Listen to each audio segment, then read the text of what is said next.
കൽക്കി 2898 അങ്ങനത്തെ എന്തോ ഒരു നമ്പർ വെച്ചിട്ട് ഒരു സിനിമ ഇറങ്ങിയിട്ടുണ്ട്. പോലെ പറയേണ്ട ആവശ്യമൊന്നുമില്ലല്ലോ, ട്രെയിലറൊക്കെ കണ്ട് കാണുകയായിരിക്കും. Anyway, talking about the movie, Prabhas എത്ര കിട്ടിയാലും പഠിക്കില്ല എന്ന് തോന്നുന്നു. നൗ പ്രഭാസിനെ കുറിച്ചിട്ട് ഒരു കഴിഞ്ഞ പടം അങ്ങനെ തന്നെ ആയിരുന്നല്ലോ, ഒരു ദൈവികമായ ഒരു രാമൻ്റെ അവതാരം എടുത്തിട്ട് കശാപ്പ് ചെയ്ത് കൊന്നവൻ. ഈ ഒരു സിനിമയെ കുറിച്ച് തുടക്കത്തിൽ ഇവൻ്റെ ഇൻട്രോ ഒരു ചാടി കിടന്ന് ഉറങ്ങുന്ന ഒരു സീന്, ബുജി എന്ന് പറയുന്ന ആ ഒരു പേര്, അവനെ പേരൊന്ന് മാറ്റി പിടിക്കായിരുന്നു ഒരു അഭിപ്രായം എനിക്കുണ്ട്. ഞാൻ ഓൺലൈനിലൊക്കെ ബുജി എന്ന് പറഞ്ഞാൽ വണ്ടിയുടെ മുന്നിൽ സെൽഫി എടുക്കുന്നവരൊക്കെ ഉണ്ട്. ബട്ട് ആ ഒരു പേര് ബുജി, എത്രയോ നല്ല പേരുകളൊക്കെ ഉണ്ടായിരുന്നു. ഐ മീൻ ടോണി സ്റ്റാർക്ക് ഉപയോഗിക്കുന്ന ജാർവിസ്, അല്ലെങ്കിൽ പിന്നെ എന്താ പറയുക ഗഗനാചാരിയിൽ ഉപയോഗിക്കുന്ന രാഘവൻ, അതൊക്കെ കുറച്ചും കൂടി കേൾക്കാൻ സുഖമുണ്ട്. ഇതിൻ്റെ ബുജി.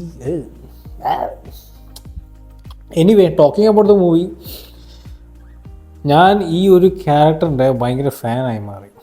പ്രഭാസിൻ്റെ അല്ല, നമ്മുടെ അശ്വത്ഥാമ, ആ ഒരു ക്യാരക്ടർ എൻ്റെ മാധവി, ആ പേര് കേട്ടപ്പോൾ തന്നെ മനസ്സിലായി ഒരു ഹിന്ദു മിത്തോളജിക്കൽ ആ മഹാഭാരത അവനെ ചുറ്റിപ്പറ്റിയിട്ടുള്ള ആ ക്യാരക്ടർ തന്നെയാണ് ഇതിലും പോർട്രേ ചെയ്യുന്നത്, പറയുന്നതും. സോ തുടക്കത്തിൽ ആ ഒരു സീനുണ്ട്, കൃഷ്ണൻ നടന്നു വരുന്നു, അശ്വത്ഥാമയായിട്ടുമായിട്ടുള്ള ചെറിയൊരു മൽപ്പിടുത്ത യുദ്ധം എന്നിട്ട് പറയാം, വെടി വെക്കുക, വഴക്ക്, അതന്നെ. പിന്നീട് അങ്ങോട്ട് കഥയിൽ ഉടനീളം അശ്വത്ഥാമയാണ് തിളങ്ങിയത്. ക്ലൈമാക്സ് വരെ അശ്വത്ഥാമയുടെ ഭയങ്കര ഫാനായി മാറി. ഞാൻ അപ്പം തന്നെ ഗൂഗിൾ ചെയ്ത് ഈ കക്ഷിയുടെ ഹിസ്റ്ററി എന്താണുള്ളത് തപ്പിയെടുത്ത്. ആൻഡ് ഐ ഫെൽറ്റ് റിഗ്രറ്റ്, കാരണം ആ ഒരു പുരാണങ്ങൾ വായിക്കാനുള്ളൊരു കൊതി എനിക്ക് വന്നു. ആ ഒരു അശ്വത്ഥാമയുടെ പേരും ആ ഒരു വാരിയറിനെ കുറിച്ചിട്ടുള്ള അറിവും കുറിച്ച് കൂടുതൽ അറിയണ ഒരു ആഗ്രഹം തോന്നി. Anyway, talking about the movie, നേരത്തെ പറഞ്ഞ പോലെ പ്രഭാസിൻ്റെ ആ ഒരു ഇൻട്രോ സീൻ അതൊന്ന് മാറ്റി പിടിക്കണമായിരുന്നു. പഴയ പടങ്ങളിൽ ചെയ്ത് അറ്റ്ലീസ്റ്റ് ഒന്ന് പഠിച്ചെടുക്കേണ്ട പറ്റങ്ങളൊക്കെ വന്നു. ഇത് സ്ഥിരം പരിപാടിയാണ്, സ്ഥിരം പല്ലവി. സോ അവസാനത്തെ ഒരു ക്ലൈമാക്സ് സീനോട് കൂടി അവർ കുറച്ചും കൂടി ഒന്ന് എന്താ പറയുക, ക്യാമറ ഫോക്കസ് അല്ലെങ്കിൽ കഥയുടെ ഫോക്കസ് നായകൻ ഇവനാണ് കേട്ടോ, അല്ലെങ്കിൽ ഇവനല്ല എന്ന രീതിയിലേക്കാണ് തീർത്തത്. വില്ലൻ പിന്നെ വ്യക്തമായിട്ട് പറഞ്ഞിട്ടുണ്ട് കമൽഹാസൻ ആണെന്നുള്ളത്. സോ നേരത്തെ പറഞ്ഞപ്പോൾ എനിക്ക് തോന്നിയൊരു കാര്യം, നായകൻ ഇവനാണ്, പ്രഭാസാണ്, അല്ലാതെ അമിതാഭ് ബച്ചനല്ല എന്ന രീതിയിൽ ഒരു ക്ലൈമാക്സ് സീനോടുകൂടി കഥ അവസാനിക്കുന്നു. നൗ ഇതിൻ്റെ സിനോപ്സിസ് വിക്കിപീഡിയയിലും മറ്റു സ്ഥലത്തൊക്കെ IMDbയിലൊക്കെ അവൈലബിളായി തുടങ്ങിയിട്ടുണ്ട്. സോ നിങ്ങളത് വായിച്ചിട്ട് പോയാൽ കൂടിയും you won't feel like spoilers ആയി പോയി എന്നൊരു ഫീലിംഗ് തോന്നത്തില്ല. And hats off to the all VFX, choreography, entire team അടിപൊളിയായിട്ടുണ്ട്. ഇഷ്ടപ്പെടാത്തൊരു കാര്യം, ഇൻസ്റ്റയിൽ ഇഷ്ടം പോലെ ഇതുപോലെ ഇങ്ങനെ സിനിമേനെ പ്രൊമോട്ട് ചെയ്യുന്ന പെയ്ഡ് പ്രൊമോട്ടഡ് ഇൻസ്റ്റാഗ്രാം പേജസിൻ്റെ ഇങ്ങനത്തെ ഓരോ ട്രോളുകൾ കാണുമ്പോൾ ഭയങ്കര കുനിച്ചിരുത്തി ഇടിക്കാൻ തോന്നുന്നുണ്ട്. അത്രയ്ക്ക് വലിയ ഹൈപ്പ് കൊടുക്കേണ്ട പടമൊന്നുമല്ല. സ്റ്റിൽ കമ്പയർഡ് ടു പഴശ്ശിരാജ, എനിക്കിപ്പോഴും പഴശ്ശിരാജയാണ് ആ ഒരു പടമാണ് ഒരു ഭയങ്കര ഒരു ഫീല് പോലെ തോന്നുന്നത്. ആൻഡ് ദിസ് ഫിലിം ഡസൻറ്റ് എന്താ പറയുക, മഹാഭാരതമായിട്ട് പ്രത്യേകിച്ച് കണക്ഷൻ ഒന്നുമില്ല. അതിൽ ക്യാരക്ടേഴ്സ് ഇതിൽ ഉപയോഗിച്ചിട്ടുണ്ടെന്നേ ഉള്ളൂ. This is not based on that epic പുരാണങ്ങൾ ഉപയോഗിച്ചിട്ടുള്ളത്, അതിനെ ബേസ് ചെയ്തിട്ടുള്ളൊരു സിനിമയൊന്നുമല്ല. സോ അതിനെ ചുറ്റിപ്പറ്റിയിട്ട് ആ ഒരു ത്രെഡ് ലൈൻ മഹാഭാരതത്തിൽ നിന്ന് എടുത്തിട്ട് നല്ല രീതിയിൽ ഒരു സിനിമ ഉണ്ടാക്കി തന്നു. പോസ്റ്റ് അപ്പോക്കലിപ്റ്റിക്കായ ഇന്ത്യയിൽ നടക്കുന്ന ചില സംഭവവികാസങ്ങൾ, ഹോളിവുഡിൽ നിന്നുള്ള സ്ഥിരം കഥകൾ തന്നെയാണ് ഇതിലേക്ക് ഒരു ഇന്ത്യൻ വേർഷൻ അവരെ ഇറക്കി തന്നിരിക്കുന്നത്. കാണാൻ രസകരമുണ്ട്, ട്രോളാൻ മാത്രം പ്രത്യേകിച്ച് സിനിമയിലൊന്നുമില്ല, കണ്ടിരിക്കുക രസകരമുണ്ട്. നായകനെ എന്താ പറയുക, മാക്സിമം ഞാൻ പറയേണ്ട ആവശ്യമില്ലല്ലോ, ടോളിവുഡ് പ്രഭാസ് പൊക്കി അങ്ങോട്ട് എയറി കയറ്റി നിർത്തിയിട്ടുണ്ട് ഫസ്റ്റ് ഹാഫിൽ മൊത്തം.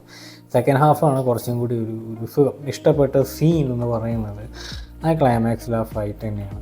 പിന്നെ അശ്വത്ഥാമയുടെ ഇൻട്രോ സീനുണ്ട് ആ ഒരു സെക്കൻഡ് ഹാഫിൻ്റെ തുടക്കത്തോട് കൂടിയിട്ട്. പിന്നെ ഫസ്റ്റ് ഹാഫിൽ തുടക്കത്തിൽ അശ്വത്ഥാമയുടെ ഒരു ക്യാരക്ടർ അമിതാഭ് ബച്ചൻ്റെ മുഖം കുറച്ച് VFX ചെയ്തിട്ട് കുറച്ച് യങ്ങർ വേർഷൻ കാണിക്കുന്നുണ്ട്. സോ എനിക്ക് തുടക്കത്തിൽ മനസ്സിലായില്ല കക്ഷി അമിതാഭ് ബച്ചനാണ് ഉദ്ദേശിക്കുന്നത് എന്നുള്ളത്. പക്ഷേ പിന്നീട് ബട്ട് ഒരു പോരായ്മയല്ല, എൻ്റെ കുഴപ്പമായിരിക്കാം. Anyway, the movie is watchable and just watchable അല്ല, more than watchable. Theatre experience തന്നെയാണ് ഞാനും റെക്കമെൻഡ് ചെയ്യുന്നത് ബിക്കോസ് ഓഫ് ഇറ്റ്സ് എഫക്ട്സ്, പിന്നെ ആ കഥ പറയുന്ന ശൈലി. ആൻഡ് വെരി ഹാപ്പി ഇതിലൊരു സെക്കൻഡ് പാർട്ടും തേർഡ് പാർട്ടും ഫോർത്ത് പാർട്ടൊക്കെ വരും. And much more very happy. ഞാൻ എന്താ പറയുക, തീരെ മനസ്സിലില്ലാത്തൊരു കാര്യമായിരുന്നു. മോളിവുഡ് ആക്ടേഴ്സ് ഉണ്ടായിരുന്നു ഇതിൽ. അന്നബൻ, ദുൽഖർ സൽമാൻ, പിന്നെ ശോഭന, അങ്ങനെ കുറേ നല്ല നല്ല കാസ്റ്റിംഗറൊക്കെ അടിപൊളിയായിട്ട് എടുത്തിട്ടുണ്ട്. അപ്പം ചെറിയ ചെറിയ റോളുകളൊക്കെ ആയിരിക്കും എല്ലാവർക്കും കൊടുത്തിട്ടുണ്ടാവും, പക്ഷേ അതിൽ കയറി ഇങ്ങനെ ഡയമണ്ട് പോലെ ഇങ്ങോട്ട് മിന്നി തിളങ്ങിയിട്ടുണ്ട് എല്ലാവരും. ഇഷ്ടപ്പെട്ടു. സോ ബാക്ക് ടു ദ ഇഷ്ടപ്പെടാത്ത രീതി, ആ ഒരു സർക്കിൾ കോർണറിൽ എനിക്ക് ഇഷ്ടപ്പെടാത്ത ഇപ്പോഴും പ്രഭാസ് തന്നെയാണ്. ഐ മീൻ എനിക്ക് തോന്നുന്ന സിനിമ ഇപ്പോഴും പിടിച്ചു നിൽക്കുന്നത് അശ്വത്ഥാമ എന്ന് പറഞ്ഞ ക്യാരക്ടർ, അമിതാഭ് ബച്ചൻ്റെ ആ ഒരു ക്യാരക്ടർ. പക്ഷേ ഇനി അതിൽ തിളങ്ങും. ഇനി തരാൻ പോണ സെക്കൻഡ് പാർട്ടിൽ there were like newses Dulquer Salman വരും, അന്നബൻ വരും, ഇവർക്കൊക്കെ ഇനി റോൾസ് ഉണ്ടാവും, സൽമാൻ ഖാൻ ഉണ്ടാവും എന്നുള്ള റോൾസൊക്കെ പറയുന്നുണ്ടായിരുന്നു. I don't know if it was fake. Anyway എന്തൊരു സെക്കൻഡ് പാർട്ട് ഉണ്ടെങ്കിൽ പിന്നെ തീർച്ചയായിട്ടും അവരുടെ ഒരു ഫ്ലാഷ് ബാക്ക് എന്തായാലും അവർ പ്ലേ ചെയ്യാതിരിക്കത്തില്ല.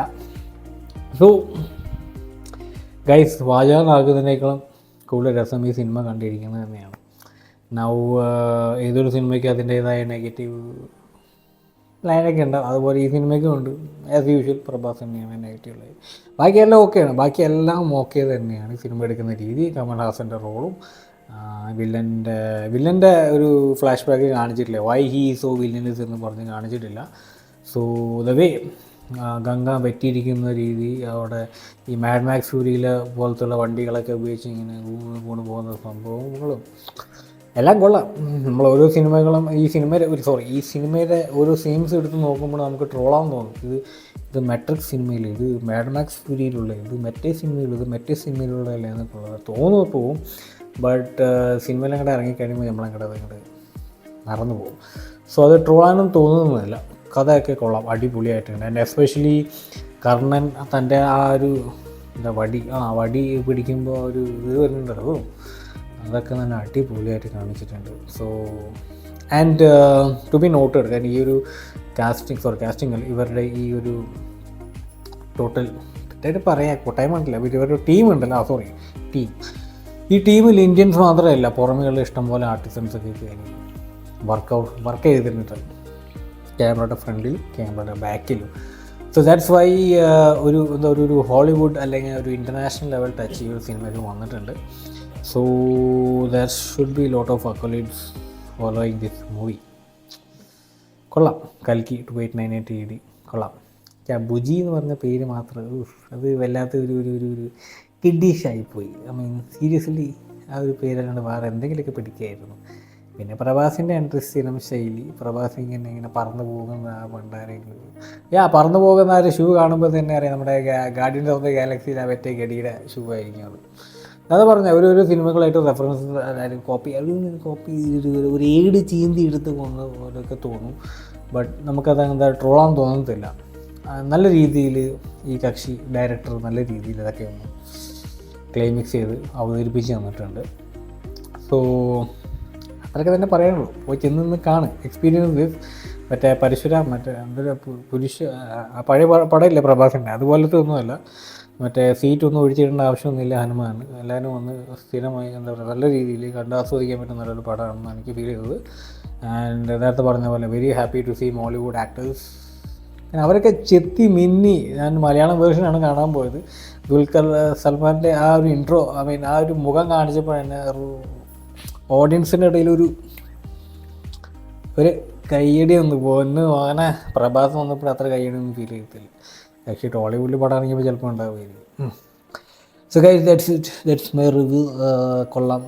കൊള്ളത്തിനേക്കാൾ കുറച്ച് അപ്പുറത്ത് നല്ല ഹൈപ്പിൽ നിൽക്കേണ്ട ഒരു പടം തന്നെയാണ്. I think this is gonna be like running in the theatres for 2 months at least. അത്രയൊക്കെ ഉള്ളൂ ഗൈസ്. പാട്ടും കൂട്ടും ഞാൻ ശ്രദ്ധിച്ചില്ല. ഒരു പാട്ടൊക്കെ ഉണ്ടായിരുന്നു. യെസ്, ദീപിക പടക്കൊണ്ട് വന്നപ്പോൾ ഒരു പാട്ടൊക്കെ ഉണ്ടായിരുന്നു.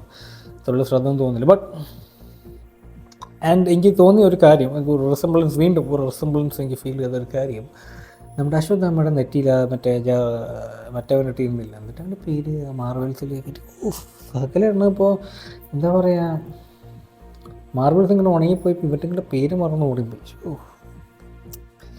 മറ്റേ ഗഡി ഉണ്ടല്ലോ, ജാർവീസിൻ്റെ ഒക്കെ നെറ്റി മറന്നു. കൂടുതൽ ആളാക്കുന്നില്ല. അത്രയൊക്കെ തന്നെയുള്ളൂ. മൂവി റിവ്യൂസ് അടുത്ത മൂവി റിവ്യൂവിൽ കാണാം. അതുവരെയും stay tuned for more and don't forget to enjoy your life. Life is very short. അത്രയ്ക്ക് തന്നെയുള്ളൂടെ. അടുത്ത റിവ്യൂലേ കാണാം. Tata bye by.